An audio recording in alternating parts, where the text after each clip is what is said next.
नमस्कार,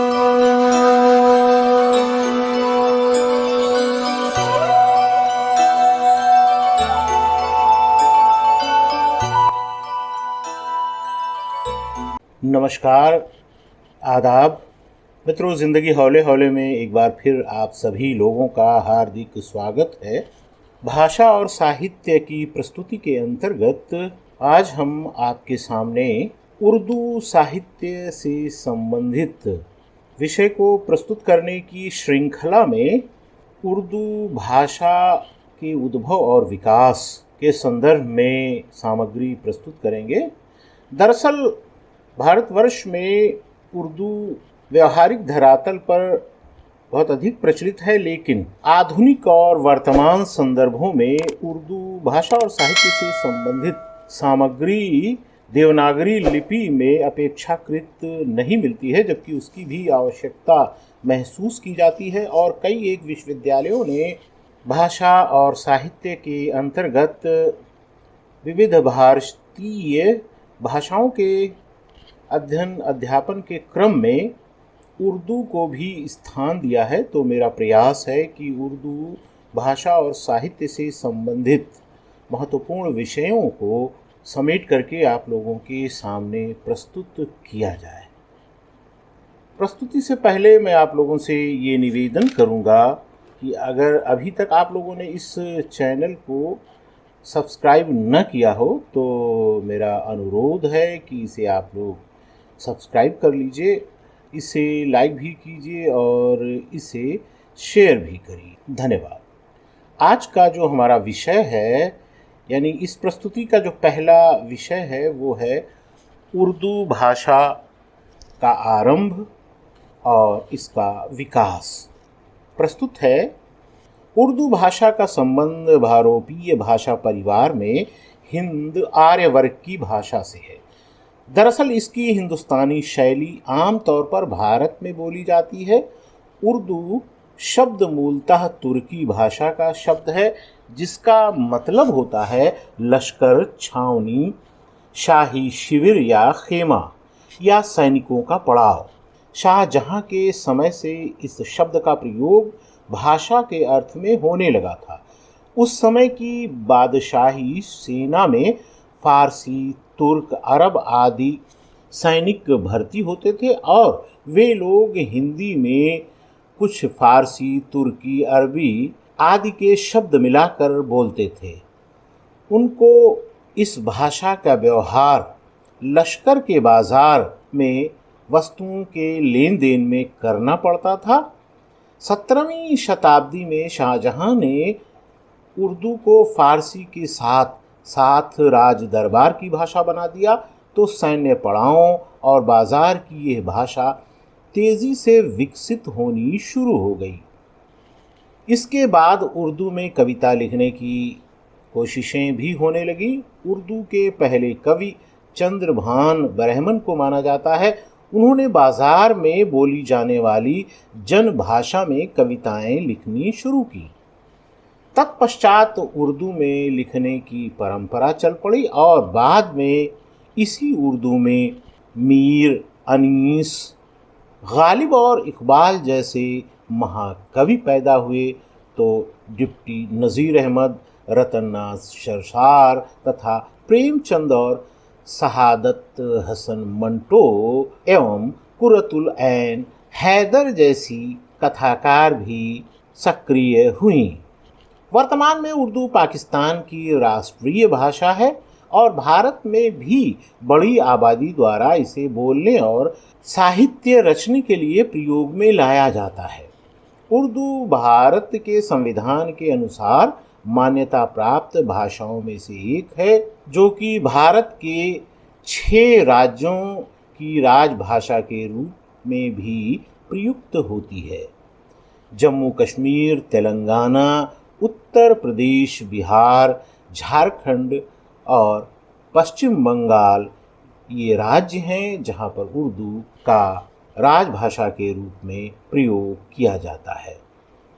उर्दू भारत की राष्ट्रीय राजधानी दिल्ली में भी बोली जाने वाली एक भाषा है और यह नेपाल की एक पंजीकृत भाषा के रूप में भी देखी और जानी जा सकती। विश्व के अधिकांश भागों में भारत और पाकिस्तान से जाने वाले प्रवासी भी इसका प्रयोग करते हैं। अब हम इसके उद्भव और विकास पर विचार करेंगे। भारतीय आर्य भाषाओं में उर्दू महत्वपूर्ण रूप से अपनी पहचान रखती है। उत्तरी भारत में आर्य भाषाओं का आगमन ईस्वी पूर्व सन 1500 में आर्यों के प्रवेश के साथ ही आरंभ हुआ। आर्य अपनी गौरवपूर्ण विजय के साथ प्राचीन भारत में राजनीतिक, सामाजिक और सांस्कृतिक जीवन पर प्रभावी हो गए और प्रभावशाली रूप से उत्तर भारत की धरती पर अपना प्रभाव स्थापित कर लिया। सामाजिक और सांस्कृतिक आदान प्रदान के साथ साथ भाषाओं के आदान प्रदान की प्रक्रिया भी स्वाभाविक रूप से आरंभ हुई। परिणाम स्वरूप इनकी भाषा में स्थानीय भाषा के शब्द और मुहावरे इत्यादि का प्रभाव पड़ा। इसका अनुमान आर्यों की प्राचीन धार्मिक पुस्तकों में महत्वपूर्ण वेदों के द्वारा सहजता पूर्वक हो जाता है। आर्यों के भारतवर्ष में आगमन के कारण सर्वप्रथम जिस भाषा का प्रभाव स्थापित हुआ उसे वैदिक संस्कृत भाषा के रूप में जाना जाता है, जिसके प्राचीनतम उदाहरण ऋग्वेद में पाए जाते हैं। उनकी वैदिक संस्कृत परिष्कृत होकर के साहित्यिक संस्कृत के रूप में परिवर्तित हो गई। इसे उस समय के प्रमुख व्याकरणाचार्यों पाणिनि इत्यादि ने व्याकरण के नियमों में बांधकर इसकी गतिशीलता को अवरुद्ध प्राय कर दिया। उन्होंने भाषा के परिष्करण और मानकीकरण को आधार बनाकर साहित्यिक धरातल पर उच्च स्तरीय रूप प्रदान करते हुए इसको स्थापित करने का कार्य किया। इसके लिए बहुत ही निश्चित और अपरिवर्तनशील नियम निर्धारित किए। कहने का आशय यह है कि इसको व्याकरण के नियमों में बांधते हुए नियमों के पालन पर बहुत अधिक बल दिया जाने लगा। इन प्रयासों से संस्कृत स्थानीयता के प्रभाव से मुक्त होकर के एक स्तरीय भाषा के रूप में परिवर्तित तो हुई, परंतु जन साधारण से इसका संबंध समाप्त हो गया। यह एक विशेष वर्ग में ही सीमित होकर के रह गई। लगभग 600 ईस्वी पूर्व आते आते यह भाषा अपने बंधनों के कारण अपना अस्तित्व लगभग खो चुकी। इसके स्थान पर जनसाधारण ने स्वाभाविक रूप से ऐसी भाषा को अपना लिया जो कि आसान और व्याकरण की दृष्टि से स्वतंत्र तथा स्वाभाविक भाषा थी। विकसित हुई जनसाधारण की भाषा को विद्वानों ने प्राकृत भाषा की संज्ञा से अभिहित किया। इस प्रकार इसका आरंभ 600 ईस्वी पूर्व के समय में माना जा सकता है। प्राकृत भाषा को जानने और समझने के लिए अशोक के स्तंभों को देखा जा सकता है। जैन और बौद्ध धर्म के मतावलंबियों ने इसको अपनी धार्मिक अभिव्यक्ति की भाषा के रूप में ग्रहण किया। परिणाम ये हुआ कि इन भाषाओं की उन्नति का मार्ग प्रशस्त हुआ। समय व्यतीत होने के साथ साथ प्राकृत ने उन्नति की। फलस्वरूप अलग अलग क्षेत्रों में इसका अलग अलग रूप उद्घाटित हुआ। इस समय की प्राकृत को 5 रूपों में विभाजित करके देखा जा सकता है: महाराष्ट्री, शौरसेनी, मागधी, अर्धमागधी और पैशाची। प्राकृत परिवर्तित होकर अपभ्रंश की जननी बनी। अपभ्रंश पूरे 400 साल तक फलती फूलती रही। गौरतलब ये है कि प्राकृत भी कालांतर में आर्यों की भाषा संस्कृत के समान ही व्याकरणबद्ध हो गई थी। कहने का आशय ये है कि जब प्राकृत ने साहित्यिक भाषा का रूप ग्रहण कर लिया तो यह भी जनसाधारण की भाषा से धीरे धीरे दूर होती गई। परिणाम स्वरूप जनसाधारण सहज और सरल भाषा को अपनाने के लिए विवश हो गया। जनसाधारण द्वारा ग्रहण की जाने वाली प्राकृत भाषा के बिगड़े हुए रूप को देखा जा सकता है। यही बिगड़ा हुआ अथवा परिवर्तित भाषा का रूप अपभ्रंश भाषा की संज्ञा से अभिहित हुआ। इसका विकास समस्त उत्तर भारत में 6वीं ईस्वी से लेकर के 1000 ईस्वी तक होता रहा। सन 1000 के बाद इसका विकास अवरुद्ध प्राय होने लगा। परिणाम स्वरूप आधुनिक भारतीय आर्य भाषाओं का विकास होना आरंभ हो गया। इन भाषाओं में पंजाबी, गुजराती, मराठी, राजस्थानी, उड़िया, पूर्वी और पश्चिमी हिंदी के रूप विकसित हुए। इसकी एक शाखा खड़ी बोली कहलाई, जो दिल्ली और उसके आसपास के क्षेत्रों में बोली जाती थी। वस्तुतः इसी पर उर्दू के उद्भव की जमीन तैयार हुई, इसलिए इसको विशेष रूप से महत्ता प्राप्त हुई। यह वही जमाना है जब मुस्लिम शासकों की सेनाओं के समूह और सूफी संतों के काफिले उत्तर पश्चिमी मार्गों से भारत में प्रविष्ट हुए। भारत के राजनीतिक और सामाजिक जीवन में पुनः परिवर्तन दिखाई पड़ा। आधुनिक भारतीय भाषाएं नए अंदाज और विशिष्ट प्रभाव के साथ विकसित होने लगीं और इनका तीव्र गति से विस्तार होने लगा। उर्दू के उभार का भी यही समय माना जाता है। हालांकि इसका सुनियोजित रूप से आरंभ 1193 में माना जाता है। वस्तुतः मुस्लिम शासकों की दिल्ली पर विजय का भी यही समय है। इसके पहले रचनाकार के रूप में अमीर खुसरो का नाम अग्रणीय रूप से रेखांकित किया जाता है। खुसरो की मसनवी में हमें पहली बार भारत की ज्ञात भाषाओं की सूची मिलती है। इसमें सिंधी, लाहौरी, कश्मीरी, डोगरी, कन्नड़, तेलगी, गुजराती, तमिल, पश्चिमी बंगाली, मालाबारी, पूर्वी बंगाली, अवधी और दिल्ली के आसपास उसके उपनगरों की बोली जाने वाली विविध बोलियां। उर्दू का उद्भव शौरसेनी अपभ्रंश से हुआ। शौरसेनी अपभ्रंश शौरसेनी प्राकृत से उत्पन्न हुई थी। शौरसेनी अपभ्रंश के विविध रूप सामने आने के पश्चात धीरे धीरे जिस भाषा का निर्माण हुआ और पूरे 200 साल तक उत्तरी भारत में विकसित हो रही, दरअसल वही उर्दू ही कही जा सकती है। 1193 के आसपास मुस्लिम शासकों ने पंजाब के रास्ते हिंदुस्तान में प्रवेश करके दिल्ली को अपने शासन और सत्ता के केंद्र के रूप में स्थापित किया। इन नवागतों में अरबी भाषा बोलने वालों के साथ साथ फारसी और तुर्की बोलने वाले भी सम्मिलित थे, लेकिन अधिकांश जनसंख्या ऐसी थी जो कि पंजाब की भाषा बोलती थी। मुसलमानों ने लगभग 200 साल तक पंजाब में रुकने के बाद दिल्ली की तरफ प्रस्थान किया। उस समय दिल्ली और उसके आसपास के क्षेत्रों में 4 बोलियां हरियाणवी, खड़ी बोली, ब्रज और मेवाती बोली जाती थी। अलग अलग प्रकार के स्थानीय और भाषिक प्रभाव ने भाषा में स्वाभाविक परिवर्तन किए।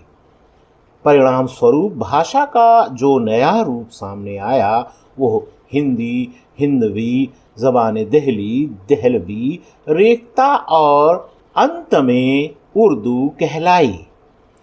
हालांकि कहना अनुचित न होगा कि उर्दू अलग अलग रूपों में उत्तर भारत में 1000 वर्षों से अपना अस्तित्व कायम किए हुए थी, लेकिन विशिष्ट भाषा के रूप में इसके आरंभ के संदर्भ में उल्लेखनीय है कि सन 1193 को ही महत्ता प्रदान की जाती है। उत्तरी भारत में अपने आरंभ और विकास की एक शताब्दी पूरा कर लेने के पश्चात यह भाषा 1294 ईस्वी में दक्कन पहुंची। वहां पर यह औरंगजेब की मृत्यु तक स्वतंत्र रूप से विकसित होती और फलती फूलती रही। 17वीं शताब्दी के पूरा होने तक उर्दू अपनी भाषिक संरचना का एक पूरा कालखंड पूर्ण कर चुकी थी।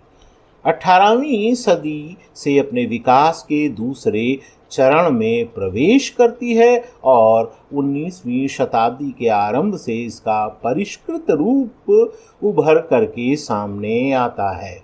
फारसी और अरबी के प्रभाव के कारण कतिपय भाषाविदों ने उर्दू के आरंभ को मुसलमानों के आगमन और उनके यहाँ पर स्थापित होने के साथ संबंधित किया है, लेकिन यह मान्यता विचारणीय है। पहले ही इस तथ्य का उल्लेख किया जा चुका है कि उर्दू के आदि रूप का आरंभ 1193 ईस्वी से पहले लगभग 200 साल पूर्व में 1000 ईस्वी के लगभग आरंभ हो चुका था। परंतु यह निसंदेह कहा जा सकता है कि मुसलमानों के आगमन के साथ आधुनिक भारतीय आर्य भाषाएं और विशेष रूप से उर्दू भाषा जो दिल्ली और दिल्ली के आसपास बोली जाती थी और अपने आरंभिक काल में थी, बहुत शीघ्रता के साथ विकास के पथ पर अग्रसित होने लगी। डॉक्टर सुनीत कुमार चटर्जी का कहना है, अगर मुसलमान भारतवर्ष में ना आते तो आधुनिक भारतीय भाषाओं के उद्भव और विकास में 2-1 शताब्दी की देर जरूर होती। इस बात से स्पष्ट होता है कि उर्दू के विकास से मुसलमानों के आगमन का कोई सीधा संबंध नहीं है, लेकिन इस वास्तविकता से कोई इनकार नहीं कर सकता है कि इनके आगमन के पश्चात यहाँ की स्थानीय भाषाएं अरबी, तुर्की और फारसी की भाषिक संरचना के गहरे प्रभाव से संचालित होते हुए उन्नति के नए चरण में प्रवेश करती हैं। इस संदर्भ में उर्दू भाषा विशेष रूप से उल्लेखनीय है। उर्दू ज़बान के आरंभ और विकास पर विस्तार पूर्वक चर्चा कर लेने के पश्चात गौरतलब ये भी है कि उर्दू भाषा के आरंभ के संदर्भ में विविध भाषा शास्त्रियों के विचारों पर दृष्टिपात कर लेना आवश्यक प्रतीत होता है। इसके आरंभ पर विचार करने वाले विशेषज्ञों को 2 भागों में विभक्त करके देखा जा सकता है। एक ऐसे पुराने साहित्यकार जो कि इसकी भाषाई विशेषताओं से अनभिज्ञ थे, इस वर्ग में परिगणित किए जा सकते हैं। उदाहरण स्वरूप मीर अमन, मोहम्मद हुसैन आज़ाद, नसीरुद्दीन हाशमी, सईद सुलेमान नदवी, महमूद शियानी, आमिना खातून इत्यादि वो विशेषज्ञ हैं जिनके विचार और मत भाषा विज्ञान से प्रायः कोई सीधा संबंध नहीं रखते हैं, केवल अनुमानों पर आधारित हैं। दूसरे वर्ग में वो विशेषज्ञ आते हैं जो भाषा विज्ञान के विशेषज्ञ हैं, भाषाविद हैं और भाषाओं पर गहरी दृष्टि रखते हैं। इसमें डॉक्टर मोहिउद्दीन कादरी सोर, professor Masood Hussain Khan, doctor Shaukat Sabzwari, doctor Suhail Bukhari और प्रोफेसर ज्ञानचंद खास तौर से उल्लेखनीय हैं। पहले वर्ग के साहित्यकारों की दृष्टि पर विचार करते हैं तो देखते हैं कि मीर अमन का ख्याल है कि अकबर के शासनकाल में मुसलमान और स्थानीय हिंदुओं की जनसंख्या के मेलजोल से उर्दू भाषा का निर्माण हुआ। उस समय स्थानीय हिंदुओं की ज़बान क्या थी, मीर अमन ने इस पर विचार नहीं किया। मीर अमन ने अपने दृष्टिकोण को बागो बहार की भूमिका में प्रस्तुत किया है। उनका यह नज़रिया बहुत समय तक प्रसिद्ध रहा। यहाँ तक कि उनके समर्थन में इंशाउल्लाह खान इंशा ने भी उर्दू को अरबी, फारसी, तुर्की और ब्रज भाषा के मेल से उत्पन्न माना है, परंतु यह दृष्टिकोण भाषा वैज्ञानिक दृष्टि के विपरीत है।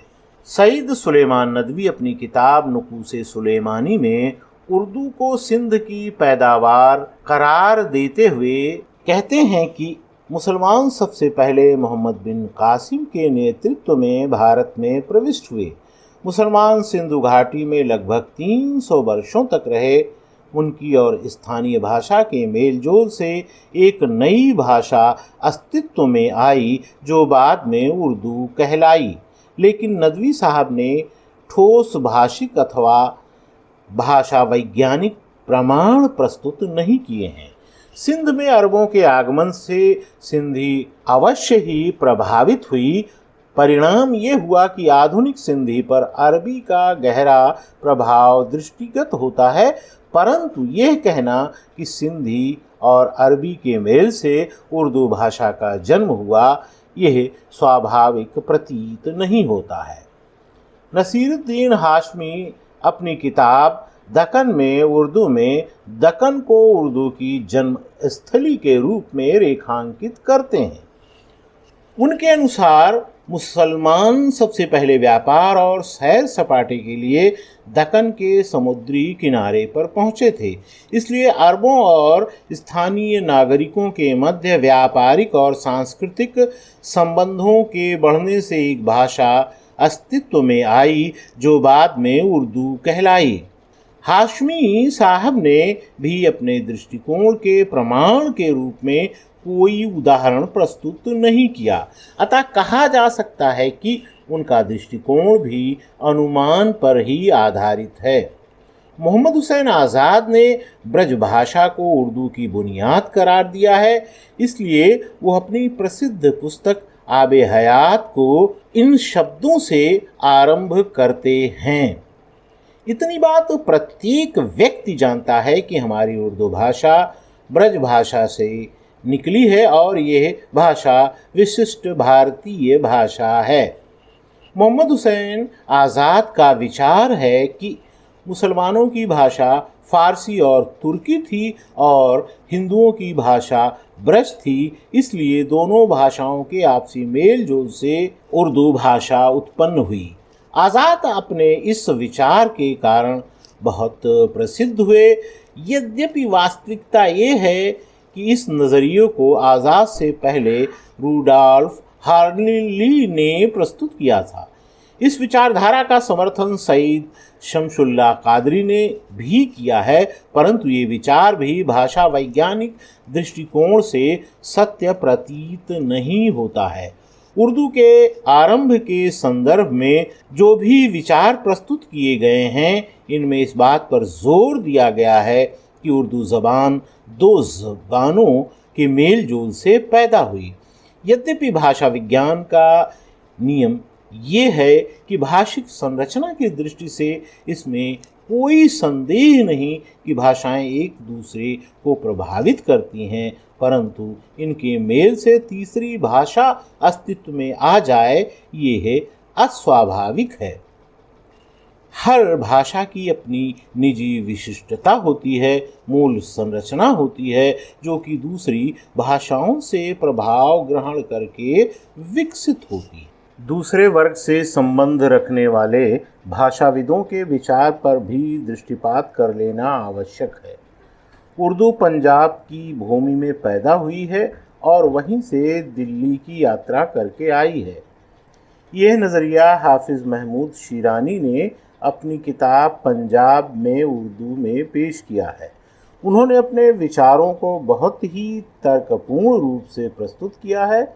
वो कहते हैं कि उर्दू दिल्ली की प्राचीन भाषा नहीं, बल्कि वह मुसलमानों के साथ दिल्ली जाती है। इतिहास सिद्ध है कि मुसलमान पंजाब से पलायन करके दिल्ली जाते हैं, इसलिए आवश्यक है कि वह पंजाब से कोई न कोई भाषा अपने साथ लेकर के गए होंगे। हाफिज़ महमूद शिरानी ने अपने इस कथन के प्रमाण के रूप में कतिपय ऐतिहासिक तथ्यों को भी प्रस्तुत किया है। इसके अतिरिक्त पंजाबी और उर्दू, विशेष रूप से दक्कनी उर्दू की साझा भाषिक संरचना का भी उल्लेख किया है। इस साझा भाषिक संरचना पर विचार विमर्श करने के पश्चात वह इस निष्कर्ष पर पहुंचते हैं कि उनके निर्माण, विकास और उत्कर्ष की यात्रा का इतिहास इसी एक निष्कर्ष की तरफ हमारा ध्यान आकृष्ट कराता है।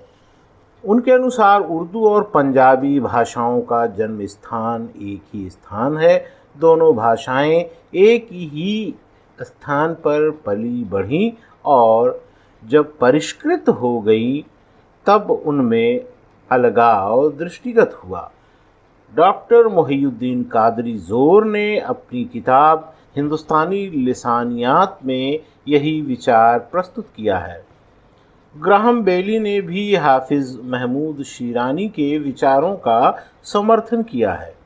इसके अतिरिक्त जॉर्ज ग्रियर्सन ने भी उर्दू के पंजाबीपन की तरफ संकेत किया है। हालांकि प्रोफेसर मसूद हसन खान ने इस दृष्टिकोण को नहीं माना है। विभिन्न स्तर को उदाहरणों के माध्यम से सिद्ध किया है कि प्राचीन उर्दू और दक्कनी की जो विशेषताएं हैं उसे महमूद शिरानी पंजाबी से जोड़ते हैं, जबकि वास्तविकता ये है कि दिल्ली और दिल्ली के आसपास की बोलियां, विशेष रूप से हरियाणवी में भी वही विशेषताएं पाई जाती हैं। प्राचीन उर्दू का पंजाबीपन उसका हरियाणवीपन ही है। उर्दू दिल्ली और उसके आसपास वाले क्षेत्रों में उत्पन्न हुई है। यह विचार प्रोफेसर मसूद हसन खान ने अपनी प्रसिद्ध रचना मुक़दमा-ए तारीख़ ज़बान उर्दू में पेश किया है। प्रोफेसर मसूद हुसैन खान ने उर्दू के आरंभ के संदर्भ में दिल्ली के आसपास वाली बोलियों को विशेष महत्व प्रदान किया है। उनका मानना है कि दिल्ली के आसपास 4 बोलियां बोली जाती थीं। यह बोलियां हरियाणवी, खड़ी बोली, ब्रज और मेवाती है। उनके अनुसार उर्दू के आरंभ में इन तमाम बोलियों के प्रभाव अलग अलग समय पर पड़ते रहे हैं। प्राचीन उर्दू का जन्म परोक्ष रूप से हरियाणवी के प्रभाव से हुआ है, जबकि आधुनिक उर्दू की नींव खड़ी बोली पर टिकी है। ब्रज भाषा ने उर्दू का परिष्कृत स्वरूप निर्मित करने में सहायता प्रदान की है और मेवाती ने भी प्राचीन उर्दू पर अपना प्रभाव छोड़ा है। नई दिल्ली और उसके आसपास की इन बोलियों के तुलनात्मक अध्ययन और प्राचीन बोलियों पर आधारित साहित्यिक संदर्भों के भाषा वैज्ञानिक अध्ययन के आधार पर प्रोफेसर मसूद हसन खान ने इस आधारभूत दृष्टिकोण को स्थापित किया है कि दिल्ली के आसपास की ये बोलियां उर्दू का वास्तविक उद्गम स्रोत हैं। उर्दू के आरंभ के संदर्भ में यह विचारधारा भी महत्वपूर्ण मानी जाती है। उर्दू का आधार खड़ी बोली पर निर्भर है। यह नज़रिया डॉक्टर शौकत सब्जवारी और डॉक्टर सुहेल बुखारी ने भी प्रस्तुत किया है। तत्पश्चात प्रोफेसर ज्ञानचंद जैन ने भी इस विचारधारा का समर्थन किया है। उन्होंने प्रोफेसर मसूद हुसैन खान के विचार की आलोचना की है। उनके अनुसार वह उर्दू और खड़ी बोली के संदर्भ में अधिक स्पष्ट नहीं है। वस्तुतः प्रोफेसर ज्ञानचंद जैन भी खड़ी बोली को ही उर्दू का उत्स मानते हुए लिखते हैं कि उर्दू के आरंभ में खड़ी बोली और केवल खड़ी बोली ही है। खड़ी बोली दिल्ली और पश्चिमी यूपी की बोली है। किसी में इतनी हिम्मत नहीं कि यह कह सके कि यह पंजाब की ज़बान या पंजाबी की संतान है। अगर खड़ी बोली पंजाबी से नहीं निकली तो उर्दू भी पंजाबी से नहीं निकली।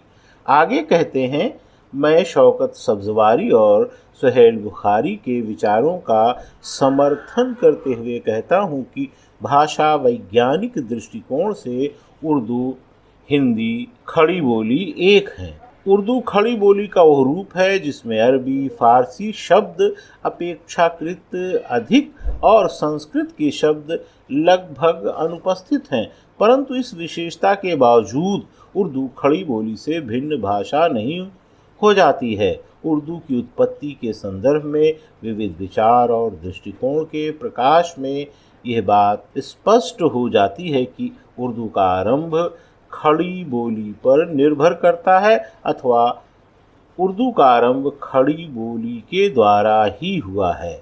इसने कुछ कारणों के आधार पर अतिशीघ्र ही स्तरीय भाषा का स्वरूप ग्रहण कर लिया।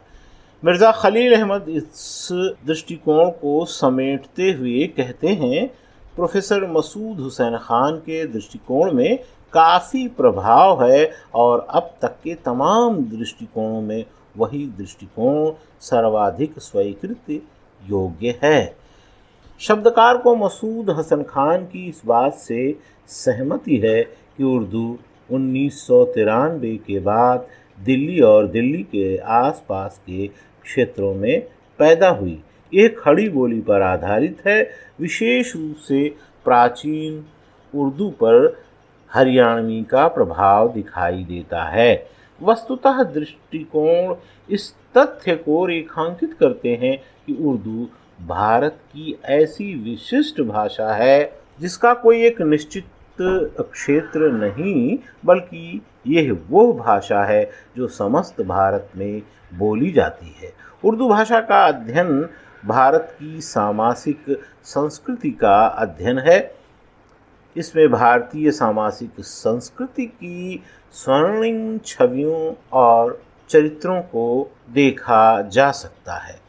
यही कारण है कि इसके आरंभ और विकास के चरण में बहुत सारे नामों से इसे जाना गया है। उदाहरण स्वरूप हिंदी, हिंदुस्तानी, ज़बान हिंदुस्तान, ज़बान दहलवी, ज़बान हूर, दक्कनी, भाखा भाषा, उर्दू मुअल्ला और उर्दू इत्यादि ये नाम जहाँ इसके क्षेत्रीय वैशिष्ट्य को रेखांकित करते हैं, वहीं समस्त भारतवर्ष में इसके विस्तार को भी उद्घाटित करते हैं। बकौल दाग उर्दू है जिसका नाम हम ही जानते हैं, दाग सारे जहां में धूम हमारे ज़बां की है। धन्यवाद।